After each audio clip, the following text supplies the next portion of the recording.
Nakatikim ka na ba ng pako salad na may salted egg? Or insaladang pako from Edible Wild Fern? Bihira nga ako makakita nito sa palengke pero nabili ko ito sa SM nung nag-marketing kami. Kaya halika samahan niyo ako, magluluto tayo, tara. At ito nga, hinimay ko na yung ating pako. Tinanggal ko lang yung mga part na kaya pang putulin pero yung mga matitigas tinanggal ko na.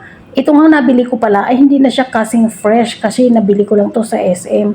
Pero bihira ka talaga makakita nito. So hinugasan ko lang yan at ito na nga, trinayin ko lang siya. At nagpakulo lang ako ng water at atin lang itong iba-blanch. Mga ilang seconds lang yan kasi hindi natin pwedeng ma-overcook yan. Ganyan nga lang yung ginagawa ko.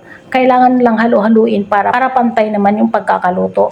At hindi natin kailangan ma-overcook yan dahil ang gusto natin mangyari ay ma-retain yung freshness ng ating salad. Ilang seconds ko nga lang itong pinapakuluan. Hanggang 1 minute yan. At kung tutusin nga, hindi ko na siya pinakulo. Basta importante yung water ninyo ay kulong-kulo. At pagka na-blanch na lahat, atin na naman siya ulit i-drain. At nag-ready ako dito ng water na malamig at nilagyan ko ng yelo para mag-stop na yung cooking process niya. So, ganyan lang yung ginagawa. At kapag malamig na, atin naman ulit sasalain para tumulo na yung tubig sa ating pako. So, ganyan na yung itsura niya. At ito nga, meron ako ng salted egg, 2 piraso hiniwa ko at meron ako ng onion at meron din ako ng kamatis. So yung kamatis natin, tinanggalan ko lang ng buto, pero yung iba hindi ko na tinanggal, basta binawasan ko lang. At yung atin namang onion ay akin lang in-slice. At yung ating salted egg naman ay akin din in-slice. So niready ko lang dyan.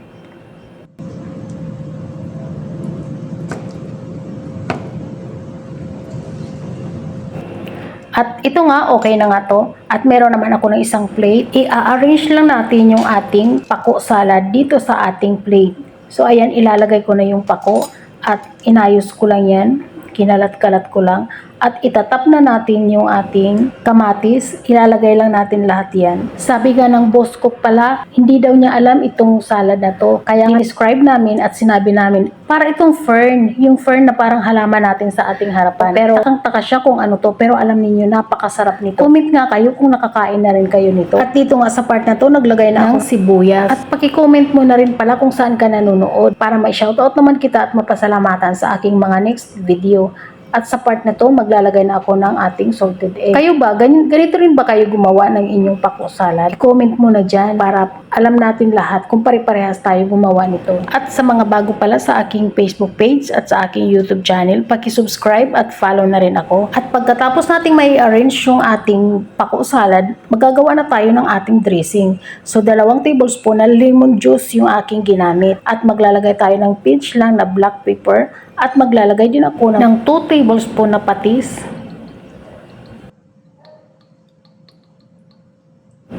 At imimix lang natin mabuti para mahalo lahat ng ating mga ingredients na ating pinagsama-sama. At atin lang itong i-drizzle sa top ng ating pako salad. At once na nagawa na natin yun at nailagay na natin ng maayos, ay ito na. Pwede na tayong kumain. At ito na nga, tapos na tayo at meron na tayo ng pako salad with salted egg or ensaladang pako. So ayan guys, napakasarap nito para sa ating prinitong isda or prinitong manok, pwede rin yan. Kaya itry nyo na rin ito sa inyong mga bahay. Maraming salamat sa inyong panonood at sana magkita-kita pa tayo sa ating next video. Bye!